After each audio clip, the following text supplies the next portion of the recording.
Good morning friends. आज हम लोग दृष्टि आई दृष्टि का जो करंट अफेयर्स आया है 2025 का उसको करेंगे। ठीक है, ये जो आप देख रहे हैं करंट अफेयर्स दृष्टि ईयरली 2025। ठीक है, इसमें अप टू जून 27 2025 और ये होगा कहाँ से, फ्रॉम जून 1 2024 से लेकर के जून 27 2025 तक होगा। ठीक है, ये करंट अफेयर्स जो है इंपॉर्टेंट है बीपीएससी 71 को देखते हुए, यूपीपीसीएस, आरओ एआरओ, यूपीएससी, इन सारी चीज़ों में ये आपको बहुत हेल्पफुल होगा। ओके, अब इसमें जब देख रहे हैं हम लोग क्या चीज़ है कि ये सारे इंडेक्स हैं और उसके बाद है ये पॉइंट्स टू रिमेंबर। क्या है ये पॉइंट्स टू रिमेंबर? तो ध्यान रखना है कि ये पॉइंट्स टू रिमेंबर जो है ना, ये हम लोग लास्ट में करेंगे। ठीक है, पहले डिटेल्ड पढ़ लेंगे, उसके बाद पॉइंट्स टू रिमेंबर को पढ़ने में बड़ी आसानी होगी। ओके, तो ये सारे पॉइंट्स टू रिमेंबर हैं, लेकिन हम लोग सबसे पहले आ जाते हैं पेज नंबर 20 पे। ठीक है, वहाँ से ये जो है पेज नंबर 20, ये क्या है, पॉलिटिकल एंड नेशनल अफेयर्स। क्या है, पॉलिटिकल एंड नेशनल अफेयर्स। ठीक है, हम लोग इस चीज़ को देखेंगे। इसमें आप जब देख रहे हैं क्या, पहला टॉपिक जो हमारा है वो है Tripura declared fully literate state.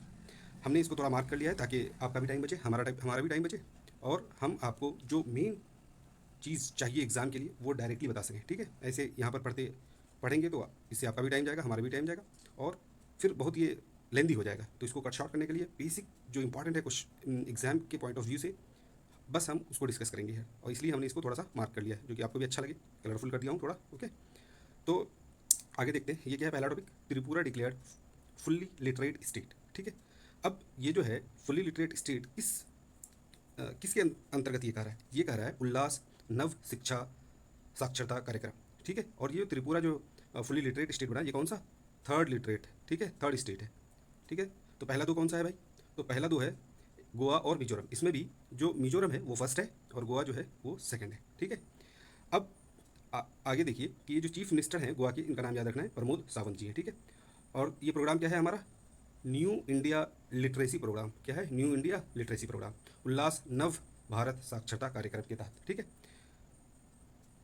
तो और इस उल्लास के तहत हमारा टारगेट क्या है, भारत सरकार का टारगेट है कि हम लोग फुल लिटरेसी जो है पूरे ऑल इंडिया में वो हमें मिल जाए। वो कब तक, 2030 तक फुल्ली लिटरेट स्टेट बनने की चाहत है हमारी। ठीक है, और ये न्यू एजुकेशन पॉलिसी 2020 के तहत है। ठीक है, आगे देखिए, अब ये जो पहला क्या था, पहला मिजोरम, तो दूसरा कौन है, दूसरा है गोवा। दूसरा स्टेट जो फुल्ली लिटरेट स्टेट था वो क्या है, Goa. First Mizoram, second Goa, third Tripura. Okay, ठीक है, अब मिजोरम के जो चीफ मिनिस्टर हैं उनका नाम देख लीजिए, ये क्या है, लालडू होमा। यह ध्यान रखना है, क्या है, लालडू होमा। ठीक है, Mizoram became the first state in India who is fully literate. Okay, full literacy. अब आगे देखते हैं हम लोग कि मिजोरम से भी पहले ना एक स्टेट नहीं, एक यूनियन टेरिटरी था, यूटी था, जो कि फुल्ली लिटरेट था, और वो कौन था, लद्दाख। ठीक है, और ये जो लद्दाख के एडमिनिस्ट्रेटर अभी कौन है, बीडी मिश्रा। कौन है, ब्रिगेडियर डॉक्टर बीडी मिश्रा।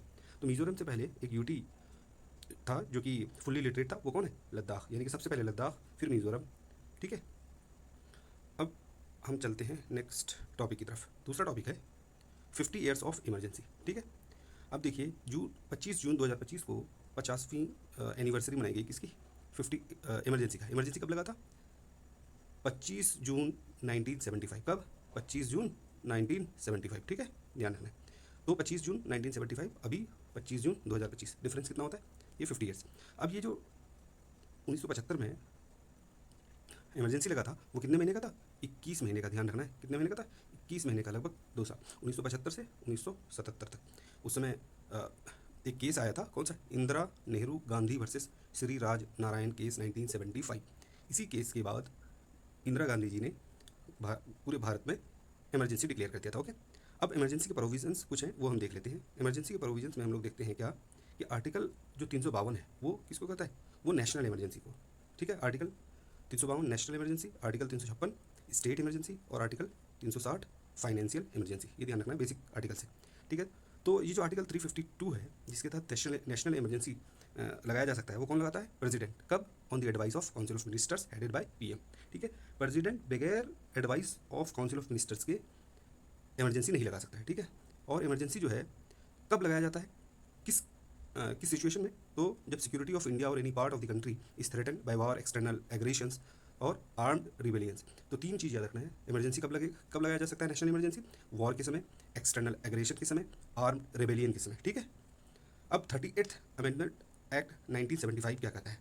वो कहता है कि इमरजेंसी प्रोक्लेमेशंस ऑन ग्राउंड ऑफ, वही ग्राउंड बता रहा है कि जो इमरजेंसी जब भी लगेगी वो कब लगेगी? तीन ग्राउंड पे लगेगी। एक है वार, दूसरा एक्सटर्नल एग्रेशन और तीसरा आर्म्ड रिबेलियन। ठीक है। 42nd amendment act 1975 1976 42nd amendment act 1976 ये क्या कहता है? जो इमरजेंसी को जो है ना, पहले था, इससे पहले क्या था कि इमरजेंसी को आप जब भी इमरजेंसी लगेगा वो पूरे हिंदुस्तान में एक साथ लगेगा। लेकिन इस 42nd अमेंडमेंट एक्ट 1976 जब आया, उसमें क्या कहा गया कि भाई जो हम इमरजेंसी जो है ना पूरे भारत में भी लगा सकते हैं, या भारत के किसी पार्ट में, मान के चलो कि कल के डेट, आज जैसे क्या बोलते हैं उसको, कल के डेट में किसी एक पार्ट में, कश्मीर के किसी एक पार्ट में आतंकवादी हमला हो गया, तो आप उस पर्टिकुलर एरिया में भी इमरजेंसी लगा सकते हैं। ठीक है। तो स्पेसिफिक रीजन ऑफ इंडिया में, इंडिया के लोकेशंस पे जब हम लोग इमरजेंसी लगाते हैं, वो किसके तहत आया? 42nd अमेंडमेंट एक्ट 1976 के तहत। अब ये 44th अमेंडमेंट एक्ट 1978, ये जो एक्ट आया जब इंदिरा गांधी जी हार गई, फिर उसके बाद जो नई गवर्नमेंट आई उसने लाई 44th अमेंडमेंट एक्ट 1978। इस 1978 में जो ये अमेंडमेंट आया, उसने क्या करा, एक फ्रेज़ क्या था इससे पहले कॉन्स्टिट्यूशन में, कि भाई इंटरनल डिस्टर्बेंस में भी इमरजेंसी लगाया जा सकता है, जिसका यूज़ करके इंदिरा गांधी जी ने 25 जून 1975 को इमरजेंसी लगाया था पूरे भारत में, वो इसी फ्रेज़ का यूज़ करके, इंटरनल डिस्टर्बेंस। तो जब दूसरी गवर्नमेंट आई, नई गवर्नमेंट आई 1978 में, तो उन्होंने देखा कि यार ये इंटरनल डिस्टर्बेंस का जो है ना, ये मिसयूज़ हो रहा है। तो ये इंटरनल डिस्टर्बेंस वर्ड को, फ्रेज़ को हटा करके क्या कर दिया गया? Armed rebellion. मतलब अगर देश के अंदर इंटरनल डिस्टर्बेंस होगा तो उस केस में इमरजेंसी नहीं लगाया जा सकता। कब लगाया जा सकता है? जब आर्म्ड रिबेलियन हो, मतलब कि मतलब जो गृह युद्ध छिड़ जाए तब जा करके लगाया जा सकता है। ठीक है। अभी 2024 में भारत सरकार ने under the prime minister Narendra Modi leadership 25 जून को क्या मनाया गया? संविधान हत्या दिवस, कॉन्स्टिट्यूशन मर्डरी डे। ठीक है। ये हर साल मनाया जाएगा। ये कब आया था? ये 12 जुलाई 2024 को गैजेट ऑफ इंडिया में ये आया था। ठीक है। तो 25 जून को किस तरह से, कौन सा दिवस के रूप में मनाया जाता है? संविधान हत्या दिवस। अब आते हैं मोस्ट हॉट टॉपिक, क्या था? ऑपरेशन सिंदूर। ऑपरेशन सिंदूर, ये सबसे पहला इसका जो डेट याद रखना है आपको, ये ऑपरेशन सिंदूर कब लॉन्च किया गया? ये था मई 7 2025, 7 मई 2025 को हमने 9 टेरर इंफ्रास्ट्रक्चर को टारगेट किया था। कहाँ पे? पाकिस्तान के कौन कौन से लोकेशन पे याद रखना है? पाकिस्तानी पंजाब और पाकिस्तान ऑक्यूपाइड जम्मू एंड कश्मीर में। ठीक है। इन दो लोकेशन पे हम लोगों ने टारगेट किया था। कितने इंफ्रास्ट्रक्चर को? 9 इंफ्रास्ट्रक्चर को। 9, ये इंपॉर्टेंट है बीपीएससी और अदर स्टेट एग्जाम्स केस में। अब देखिए, अब हम लोग आगे देखते हैं कि ये जो ऑपरेशन सिंदूर हुआ था, ये क्यों हम लोगों का रिटेलिएशन था, किस वजह से? एक बहुत दुखदायक जो घटना घटी, पहलगाम टेररिस्ट अटैक के रिटेलिएशन में हमने ये ऑपरेशन सिंदूर लॉन्च किया था, जिसमें 25 इंडियंस की जान चली गई थी। एक नेपाली सिटीजन भी का भी मर्डर हुआ था। ठीक है। तो आपको याद रखना है, टोटल 25 इंडियन और एक नेपाली सिटीजन था उसमें। ठीक है। और ये कब, पहलगाम अटैक कब हुआ था?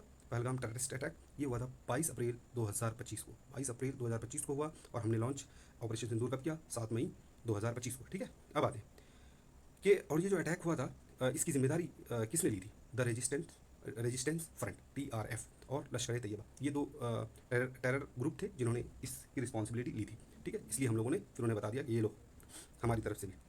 अब ये देखिए, इस ऑपरेशन सिंदूर में ध्यान रखना है, ये जो वयोमिका सिंह है, ये कौन है? ये विंग कमांडर थी। ठीक है।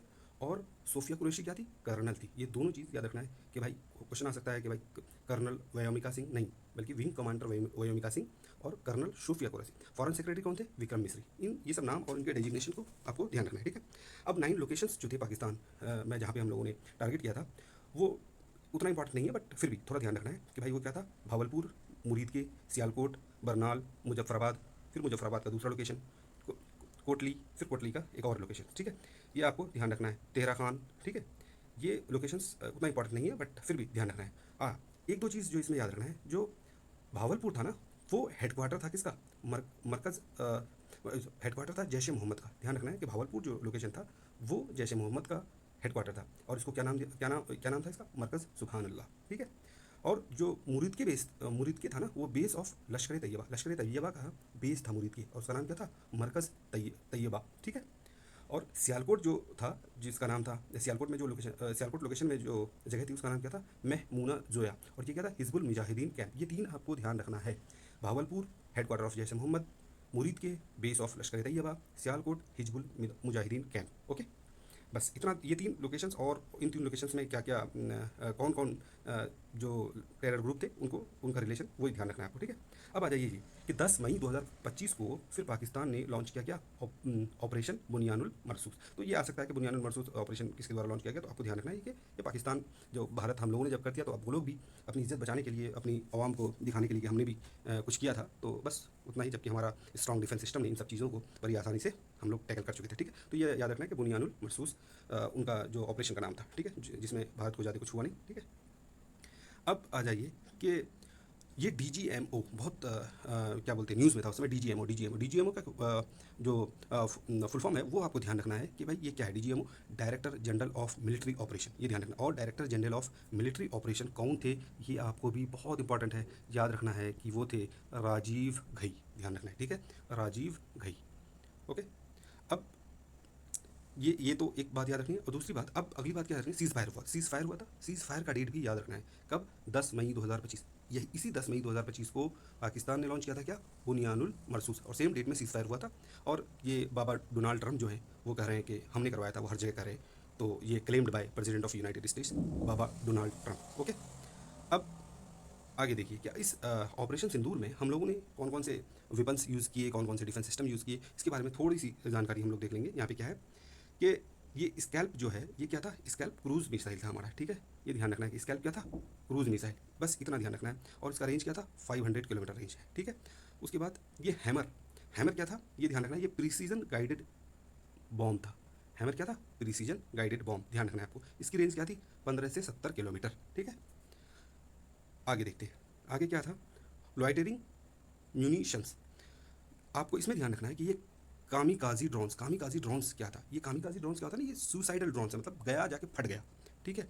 तो ये कामकाजी जो ड्रोन्स है उसका एग्जांपल क्या है, नागशास्त्र 1 क्या है, कामकाजी ड्रोन था ये, ठीक है।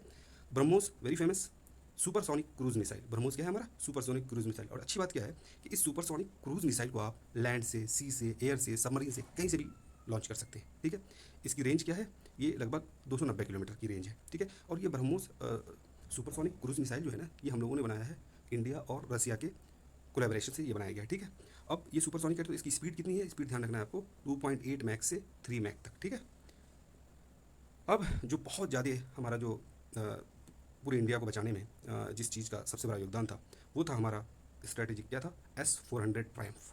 ये क्या है, मिसाइल डिफेंस सिस्टम है, ठीक है, जिसको भारत में नाम दिया गया है सुदर्शन चक्र। क्या है, सुदर्शन चक्र। ये क्या है, एयर डिफेंस शील्ड है, मतलब जितने सारे उन्होंने बुनियानुल मरसूस से मैं जितने मिसाइल्स उन्होंने लॉन्च किए, उन सबको हम लोगों ने इफेक्टिवली डिस्ट्रॉय किया आसमान में ही, किसकी मदद से, S-400 ट्रायम्फ, जिसको सुदर्शन चक्र भी कहा जाता है, ठीक है। और इसके अलावा भी आकाश तीर वगैरह था, उसको भी ध्यान रखना है।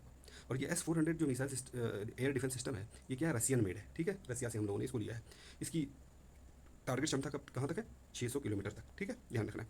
अब एक चीज़ ध्यान रखना है आपको कि ये जो जिस दिन ये ऑपरेशन सिंदूर लॉन्च किया गया था भारत में, साइमल्टेनियसली हम लोग एक अपने आप को सतर्क करने के लिए एक ऑपरेशन चला रहे थे, मॉक ड्रिल चला रहे थे। वो कब था, 7 मई 2025 को, यानी सेम डेट में मिनिस्ट्री ऑफ होम अफेयर्स ने इसको इनिशिएट किया था। हम लोग, ये जो मॉक ड्रिल हुआ था पूरे भारत में कितने डिस्ट्रिक्ट में हुआ था, ध्यान रखना है, 244 डिस्ट्रिक्ट, ठीक है, इंपॉर्टेंट है, 244 डिस्ट्रिक्ट। अब क्योंकि बीपीएससी को हम लोग फोकस करके रखें, तो बीपीएससी पॉइंट ऑफ व्यू से ध्यान रखना है कि ये जो मॉक ड्रिल बिहार में हुआ था वो 6 डिस्ट्रिक्ट में हुआ था। आपको बिल्कुल याद रखना है इन दो इंपॉर्टेंट डाटाज को, ठीक है।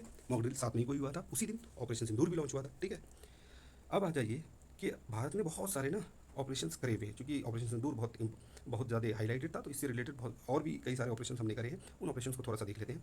उन ऑपरेशन में एक है ऑपरेशन कैक्टस लिली, 1971 में, कब, जब बांग्लादेश लिबरेशन वॉर चल रहा था, तो उसमें हम लोगों ने क्या चलाया था, ऑपरेशन कैक्टस लिली, ध्यान रखना है। ऑपरेशन ट्राइडेंट 1971 में हम लोगों ने पाकिस्तान की कराची पोर्ट को टारगेट किया था इसमें, ठीक है, ये सब बस ध्यान रखना है आपको। अगला ऑपरेशन पाइथन जो है, पाकिस्तान की कराची पोर्ट में जब हम लोग टारगेट करे थे ना, तो उसको बैकअप दे रहा था कौन, ऑपरेशन पाइथन, ठीक है, ये ध्यान रखना है। ऑपरेशन मेघदूत, ये prime minister of India Indira Gandhi ji ने गांधी जी के टाइम में लॉन्च हुआ था, ठीक है। अब ऑपरेशन सर्जिकल स्ट्राइक, ठीक है, ये जो है उरी अटैक हुआ था ना, उरी अटैक के रिस्पॉन्स में हम लोगों ने इसको लॉन्च किया था, ठीक है, ऑपरेशन सर्जिकल स्ट्राइक। अब ये उरी एक मूवी बनी है ना, बस इसी पे है, ठीक है।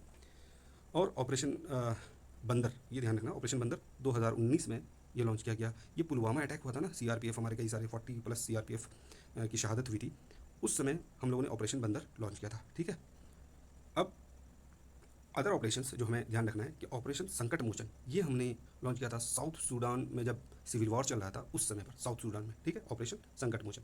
ऑपरेशन इंसानियत हम लोगों ने बांग्लादेश में चलाया, जो कि किसके लिए, रोहिंग्या रिफ्यूजीज़ को मदद पहुंचाने के लिए। ठीक है, रोहिंग्या रिफ्यूजीज़ को मदद पहुंचाने के लिए हम लोगों ने क्या चलाया, ऑपरेशन इंसानियत। ठीक है, और ये बांग्लादेश के में जो आए थे रोहिंग्या रिफ्यूजीज। ऑपरेशन मदद हमने केरला जो फ्लड हुआ था 2018 में, ठीक है, उस समय ऑपरेशन मदद हम लोगों ने केरला में चलाया। उसके बाद ऑपरेशन समुद्र सेतु, ये कोविड-19 में समुद्री रास्ते से हम लोगों ने अपने बहुत सारे जो भारतीय लोग फंसे हुए थे अलग अलग देश में, उन लोगों को भारत में लाया। ऑपरेशन देवी शक्ति हमने अफगानिस्तान में जब तालिबान टेक ओवर कर रहा था 2021 में, तो भारत सरकार ने ऑपरेशन देवी शक्ति लॉन्च किया, और इसके तहत भारत के फंसे हुए लोगों को हम लोगों ने अफगानिस्तान से निकाला था। ऑपरेशन गंगा जो यूक्रेन रसिया यूक्रेन वॉर हुआ, उसमें स्टूडेंट जो फंसे हुए थे यूक्रेन में, हमने उनको निकाला वहाँ से। ऑपरेशन दोस्त जब तुर्की और सीरिया के बीच सीरिया में अर्थक्वेक आया था 2023 में, तो हम लोगों ने ऑपरेशन दोस्त लॉन्च किया था। अब आ जाइए कि इंडिया ने 5 point action plan to response to Pahalgam attack जो हुआ ना, हम लोगों ने 5 पॉइंट प्रोग्राम लॉन्च किया। उसके तहत हम लोगों ने 5 चीज़ें करी। पहली चीज़ क्या करी, suspension of Indus water treaty. हम लोगों ने कहा भैया पानी ही नहीं देंगे। ठीक है, और फिर उसके बाद हम लोगों ने अटारी वाघा बॉर्डर को, चेक पोस्ट को हम लोगों ने रोक दिया। क्यों? क्योंकि उस बॉर्डर से हमारा इंडिया और पाकिस्तान के बीच में ट्रेड्स होते थे। हमने उस मतलब सर्जिकल स्ट्राइक करी ट्रेड पर उनकी। फिर सार्क नेशंस में भारत और पाकिस्तान दोनों है, तो इसमें होता क्या है कि वीज़ा एग्जम्पशन मिलता था, हमने उसको ख़त्म कर दिया, रिवोकेशन। ठीक है, फिर उसके बाद हम लोगों ने पाकिस्तान के मिलिट्री एडवाइज़र को यहाँ से भगा दिया कि चल भाई साहब निकलो यहाँ से। और फिर उसके बाद पांचवा चीज़ जो हमने करी, रिडक्शन ऑफ डिप्लोमेटिक पर्सनल। हम लोगों ने बोला कि भाई नॉन पर्सनल ग्रेटा जो हुआ, क्या मतलब हुआ कि भाई आप हमारे देश में क्या बोलते हैं उसको, वेलकम्ड नहीं है। तो उसके तहत हम लोगों ने बहुत सारे डिप्लोमेट्स को यहाँ से बोला कि चल निकल अब। ठीक है, अब आते हैं हम लोग थोड़ा सा इंडस वाटर ट्रीटी पे। इंडस वाटर ट्रीटी ना, ये 1960 में आया। ठीक है, 9 साल की नेगोशिएशंस के बाद आया था। ठीक है, 9 ईयर्स। और ये जो इसमें जो बीच में जो इंस्टीट्यूशन था जिन्होंने ये ब्रोकर्ड बाय, यानी मतलब जिन्होंने दोनों देशों के बीच में तालमेल बैठाया, वो कौन था, वर्ल्ड बैंक। ध्यान रखना है, वर्ल्ड बैंक। ठीक है, 1960 में वर्ल्ड बैंक के प्रयासों से। अब इसमें इस इंडस वाटर ट्रीटी में क्या हुआ, ये जो ईस्टर्न रिवर्स है ना, वो हमें मिले, यानी भारत को मिला। और उसमें अनरेस्ट्रिक्टेड यूज, यानी ईस्टर्न रिवर कौन कौन सा, रावी, ब्यास और सतलज में इंडिया का एक छत्र अधिकार है। वो पूरी तरीके से इन तीनों नदियों के पानी को बिल्कुल बेफिक्र होकर जैसा चाहे वैसे ही यूज़ कर सकता है। ईस्टर्न रिवर कौन सा, रावी, ब्यास और सतलज। अनरेस्ट्रिक्टेड यूज है, इसमें कोई रेस्ट्रिक्शन नहीं है, हमें जैसा मन चाहे वैसे हम यूज़ कर सकते हैं। अब जो वेस्टर्न रिवर्स है वो किसकी तरफ चले गए, वो चले गए पाकिस्तान में। और वो वेस्टर्न रिवर, 3 रिवर कौन है, इंडस, झेलम और चिनाब। लेकिन इसको अनरेस्ट्रिक्टेड यूज़ नहीं मिला पाकिस्तान को। वो कितना यूज़ कर सकता है, सिर्फ 80% of Indus systems total water flow वो पाकिस्तान यूज़ कर सकता है, 20% इसमें इंडिया यूज़ करेगा। ठीक है, ब्रोकर्ड बाय वर्ल्ड बैंक, ये हम लोग अभी पढ़ लिए थे। अब देखिए इसमें एक क्लाउज था, क्या था, नॉन सस्पेंशन क्लाउज। मतलब ये था कि अगर वॉर भी हो जाएगा ना, तो आप इस ट्रीटी को सस्पेंड नहीं कर सकते हैं। लेकिन हम तो ठड़े बॉस, तो हमने कर दिया। अब कैसे करा, क्योंकि यहाँ पे हम लोगों ने पहला क्या था, फर्स्ट 5 पॉइंट एक्शन प्लान में पहला एक्शन क्या था, suspension of Indus water treaty. और आप यहाँ क्या पढ़ रहे हैं कि भाई इंडस वाटर ट्रीटी में जो ट्रीटी साइन हुई थी उसमें एक क्लाउज किया था कि नॉन सस्पेंशन, मतलब आप वॉर के समय में भी इस ट्रीटी को सस्पेंड नहीं कर सकते। ठीक है, तो अब हम लोगों ने बताएं कि ये किस तरह से किया। ठीक है, तो किस तरह से किया, तो ये जो पहला 1960 के बाद ये पहला ऐसा मौका था जब इंडस वाटर ट्रीटी सस्पेंड हुआ। अब कैसे किए, ऐसे तो नहीं है, कुछ तो यूज़ किए होंगे। तो ये जो वियना कन्वेंशन है ना, Vienna convention on law of treaties, इसके तहत इसमें एक आर्टिकल है, आर्टिकल 62। इसी आर्टिकल 62 को यूज़ करके भारत सरकार ने इस इंडस वाटर ट्रीटी को सस्पेंड किया था। आपको कमेंट सेक्शन में बताना है कि article 62 of Vienna convention on the law of treaties है क्या। ठीक है, तो ये टॉपिक हो गए, ये ऑपरेशन सिंदूर से रिलेटेड हम लोगों ने। अब हम लोग देखते हैं one of the hot topic क्या था, वक्फ अमेंडमेंट एक्ट 2025। ये लोकसभा में कब पास हुआ, 3 अप्रैल 2025 को। ध्यान रखना है, इसमें 288 वोट पड़े थे फेवर में और 232 अगेंस्ट में। बस थोड़ा सा ध्यान रखना है कि अगर वहाँ पे आए तो आप कर जाओ। ये जो है बिल किसको हटा दिया था, किस बिल को हटा दिया, द मुसलमान वक्फ रिपील बिल 2024 इसको। ठीक है, इसको हमने पास करा। मतलब अब अपर हाउस जो है ना, ये जो वक्फ अमेंडमेंट एक्ट 2025 है, ये अपर हाउस में ये कब पास हुआ, 4 अप्रैल को। ठीक है, 3 अप्रैल को लोअर हाउस और 4 अप्रैल को अपर हाउस। अपर हाउस में जो वोटिंग सिस्टम क्या था, 128 मेंबर इन फेवर और 95 मेंबर्स वोटेड अगेंस्ट। अब वक्फ होता क्या है, वक्फ क्या होता है इस्लाम में, कि आप ना अपनी इच्छा से कोई भी चीज़ डोनेट कर सकते हैं। डोनेट किस पर्पज़ से, कि भाई इससे एजुकेशन सिस्टम्स बने, हेल्थ केयर सिस्टम बने, और आपका स्पिरिचुअल लाइफ होता है ना कि यार हमने अल्लाह के नाम कर दिया, तो आपको सवाब की नीयत से भी जो लोग डोनेट करते हैं इसको क्या बोलते हैं, वक्फ। तो इंग्लिश में यही चीज़ क्या लिखा है, perpetual endowment made by Muslim for religious, pious और charitable purpose. It plays a key role in community welfare, specially in education, health care and spiritual life. ठीक है, यही सारी बातें हैं। अब आ जाइए कि जो वक्फ डोनर, डोनर को उर्दू में क्या बोलते हैं, वाकिफ़। The person who donates the property is known as वाकिफ़। ये ध्यान रखना है कि वाकिफ़ क्या है। क्वेश्चन आ सकता है व्हाट इज वाकिफ़। अब वहाँ पे अलग अलग 4 ऑप्शन बन जाएंगे, तो आपको याद रखना है कि वाकिफ़ क्या है, डोनर है, डोनर ऑफ द प्रॉपर्टी।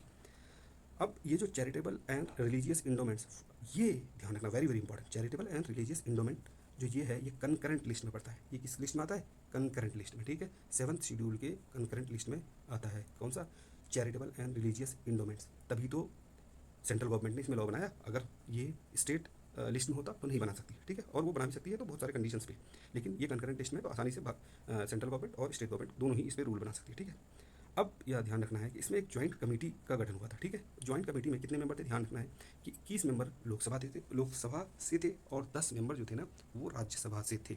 ठीक है, ये ध्यान रखना है। अगला इसमें जो बहुत इंपॉर्टेंट है वो आपको याद रखना है कि ये जो Waqf amendment act 2025 has been renamed as, ये रीनेम करके क्या बनाया गया, उम्मीद एक्ट। वेरी वेरी इंपॉर्टेंट, आपको ध्यान रखना है कि ये उम्मीद एक्ट के नाम से आया है। उम्मीद का फुल फॉर्म क्या है ये भी याद रखना है, unified Waqf management empowerment efficiency and development act. एक बार और बोलता हूँ, unified Waqf management empowerment efficiency and development act. ठीक है, अब ये देखिए कि इसमें जो सबसे बड़ा प्रॉब्लम जो है ना वो इस ये इंक्लूसिव गवर्नेंस फ्रेमवर्क इसमें आया। देखिए इसमें क्या कर दिया सरकार ने कि inclusion of non Muslim representative in both central and state Waqf boards, और यहीं से मामला हुआ ख़राब। ठीक है, कि भाई देखो क्या है ना कि इंडिया में फ्रीडम ऑफ रिलीजन है, और फ्रीडम ऑफ रिलीजन के तहत जो हर एक रिलीजन जो है ना अपने अपने इंस्टीट्यूशंस को इंडिपेंडेंटली चला सकता है। जैसे कि टेम्पल्स में है, टेम्पल्स में हिंदू के अलावा कोई नहीं होगा। उसी तरह जैन के जो क्या बोलते हैं रिलीजियस स्ट्रक्चर्स हैं या रिलीजियस ऑर्गेनाइजेशंस हैं, उसमें जैन्स के अलावा कुछ नहीं, कोई नहीं रह सकता। उसी तरह से है, तो उसी तरह से है कि ये इस वक्फ जो अमेंडमेंट एक्ट है इसमें क्या कर दिया कि भाई इसमें अब नॉन मुस्लिम्स भी रह सकते हैं। और गवर्नमेंट ने इसमें अपनी जो बात रखी कि या जो ये बहुत बड़ा बोर्ड है, इसके पास बहुत सारी संपत्ति है, तो इसको चलाने के लिए, स्मूथली चलाने के लिए लोगों को चाहिए, तो इसलिए नॉन मुस्लिम्स भी हैं। तो फिर जो मुस्लिम पक्ष हैं उन्होंने कहा कि भाई नॉन मुस्लिम्स क्यों, क्या मुस्लिम्स नहीं बचे इंडिया में। ठीक है, तो ये सारी चीज़ें चली हैं उसमें। अब आप आगे देखिए कि एक वर्ड, एक जो वक्फ बाय यूज़र, ये बहुत इंपॉर्टेंट था। वक्फ बाय यूज़र क्या होता है कि सदियों से बहुत सारी मस्जिदें इंडिया में, कब्रिस्तान है, मस्जिद है और बहुत सारे मदरसे हैं जो मतलब 70 साल, 80 साल, 100 साल से वो सिर्फ यूज़ के बेसिस पे आ रहे हैं कि भाई ये मदरसा है, ये मस्जिद है, ये कब्रिस्तान है, ये दरगाह है। उसका कोई रिकॉर्ड नहीं है, मतलब रिटर्न जो डॉक्यूमेंट्स वगैरह नहीं है। तो इसी को क्या बोलते हैं, वक्फ बाय यूज़र। मतलब जिस तरह से जो चीज़ यूज़ हो रहा है वो उसी कंडीशन में आगे चलता चला जा रहा है। ठीक है, तो यही वक्फ बाय यूज़र प्रावधान है। तो ये जो है ना, ये Waqf by user properties to be designated as Waqf based on long term religious use. तो वक्फ बाय यूज़र क्या है कि भाई लॉन्ग टर्म रिलीजियस यूज़ के तहत जो प्रॉपर्टी जिस तरह से डेजिग्नेट हो चुकी वो वैसी ही रहेगी। तो ये वक्फ बाय यूज़र वाला जो प्रावधान है उसको भी हटाने की इसमें कोशिश की गई है। ठीक है, अब ये जो है इस नए एक्ट में एक एबोलिशन ऑफ सेक्शन 40, ध्यान रखना है, वेरी इंपॉर्टेंट कि भाई ये सेक्शन 40 जो है ना इसको एबोलिश कर दिया, इसको हटा दिया गया है। पुराने वाले में जो सेक्शन 40 था, उस नए वाले में ये सेक्शन 40 हटा दिया गया। तो ये सेक्शन 40 था क्या कि इसमें जो था ना लिखता था विच हैड प्रीवियसली ग्रांटेड, ये जो सेक्शन 40 था वो previously granted Waqf board unilateral power to declare any property as Waqf land. ये सेक्शन 40 जो पुराने वाले में था उसमें क्या था कि जो वक्फ बोर्ड जो बनता था ना वो कहीं पे भी जाकर के बोल दिया कि ये वक्फ की ज़मीन है, ये वक्फ की ज़मीन है। अब उसमें पूरा लफड़ा जाता था। तो ये यूनिलैटरल पावर था, एक अधिकार था। तो इस चीज़ को हटा दिया गया कि भाई कहीं पर भी आप जाकर के ये क्लेम नहीं कर सकते कि भाई ये वक्फ की ज़मीन है। ठीक है, इस वजह से इस सेक्शन को हटा दिया गया। ठीक है, अब जो एलिजिबिलिटी क्राइटेरिया भी जो बहुत कंट्रोवर्शियल था कि भाई कौन डोनेट कर सकता है वक्फ के लिए, तो इसमें जो सरकार ने लाई, सरकार ने कहा कि भाई जो कम से कम 5 साल तक प्रैक्टिसिंग मुस्लिम हैं वही वक्फ कर सकते हैं। अब बताएं कि ये डिसाइड कौन करेगा कि ये 5 साल तक क्या बोलते हैं उसको, प्रैक्टिसिंग है या नहीं। ओके, इस नए वक्फ में जो एक अच्छी चीज़ लाई गई वो ये था कि सेफ गार्डिंग इनहेरिटेंस राइट। ये क्या था कि inheritance right of woman and children are protected before a property is declared Waqf. मतलब कोई भी प्रॉपर्टी वक्फ डिक्लेयर होने से पहले वुमन और चिल्ड्रन के जो राइट्स हैं उसको पहले प्रायोरिटी दी गई है। ठीक है, अब ये स्पेशल सेफ गार्ड, ये भी अच्छी बात है, special safeguards are provided for widows, divorce women and orphans. ठीक है, अब इसमें एक चीज़ है protection of tribal and schedule areas. क्या था कि भाई the act explicitly prohibits Waqf creation on land protected under schedule 5 and schedule 6 of the constitution. Schedule 5 और शेड्यूल 6 जो है ये क्या बोलते हैं उसको, ट्राइबल एरियाज़ में ट्राइबल एरियाज़ में इसको लागू करते हैं। और ये ट्राइबल एरियाज़ में जो ज़मीन है उसको कभी भी वक्फ नहीं किया जा सकता, चाहे वो कोई डोनेट करे या कुछ भी करे, ठीक है। तो इस चीज़ को प्रोटेक्ट, मतलब ट्राइबल लैंड्स को, शेड्यूल एरियाज़ में जो लैंड्स हैं उनको प्रोटेक्ट करने के लिए ये चीज़ लाई गई कि भाई कोई भी मतलब जो इन एरिया शेड्यूल 5 और शेड्यूल 6 वाले एरियाज़ में जो भी लैंड्स हैं वो कभी भी वक्फ नहीं बन सकते, ठीक है। तो to protect the rights of tribal and schedule areas, ठीक है। अब आ जाइए इसमें कि इनहेंस्ड लीगल रिसोर्स। अब क्या है, act introduces a provision for appeals to high court against decision made by Waqf tribunal, ठीक है। मतलब वक्फ ट्रिब्यूनल जो कोई भी डिसीजन लेगा अब उसको हाई कोर्ट में चैलेंज किया जा सकता है, पहले ये नहीं था, ठीक है। Earlier concern about limited revisional power, पहले था लेकिन एक लिमिटेड वे में था, लेकिन अब ये है कि आप डायरेक्टली हाई कोर्ट में इसको चैलेंज कर सकते हैं, ठीक है, ट्रिब्यूनल के डिसीजन को। Financial contribution and flexibility, the mandatory contribution of Waqf institution to the Waqf board has been reduce from 7% to 5%। अब इसमें क्या किया कि जो वक्फ इंस्टीट्यूशन थे जैसे मदरसा, मस्जिद और भी बहुत सारे जो वक्फ की प्रॉपर्टीज़ हैं उसमें से जो आमदनी होता था ना उसका पहले 7% वक्फ बोर्ड को देना पड़ता था, ठीक है, कंपलसरी। उसको घटा करके कितना कर दिया गया, 5% कर दिया गया। और अब जो है वो ऑडिट का भी सिस्टम इसमें लाया गया। ऑडिट का सिस्टम क्या रहेगा, भाई कोई भी जो वक्फ इंस्टीट्यूशन है अगर 1 लाख से ज़्यादा, ठीक है, एनुअल इनकम आ रहा है उसमें, तो उसको अब ऑडिट किया जाएगा किसके द्वारा, अंडर गो, मतलब by the government mandated audits to ensure financial accountability. मतलब फाइनेंशियल अकाउंटेबिलिटी को इंश्योर करने के लिए भारत सरकार ने क्या करी, भाई जो भी क्या बोलते हैं उसको इंस्टीट्यूशन है, वक्फ इंस्टीट्यूशन जिसकी आमदनी 1 लाख से ऊपर है उसको गवर्नमेंट मैंडेटेड ऑडिट से गुजरना पड़ेगा टू इंश्योर फाइनेंशियल अकाउंटेबिलिटी। तो दोस्तों मैंने ये वीडियो सिर्फ बनाया इसलिए कि आपको ये बताने के लिए कि मैं इस पूरे जो आई दृष्टि है 2025 ईयरली, इसको मैं इसी तरह से डिस्कस करूँगा। ये एक सैम्पल वीडियो के तौर पे हमने रिकॉर्ड करा है। आप लोग कमेंट सेक्शन में बताएं कि इसको कंटिन्यू किया जाए, और I hope I will continue it. मैं पूरा जो ये आई दृष्टि है इसको पूरा कवर करूँगा, इसी तरह से कवर करूँगा। जो इंपॉर्टेंट टॉपिक्स हैं या जो इंपॉर्टेंट पॉइंट्स हैं उसको हाईलाइट करते हुए मैं आपको इस पूरे आई दृष्टि को कंप्लीट करने की कोशिश करूँगा। Thank you, have a nice day. I will continue it in the further sessions. Thank you. Please do subscribe.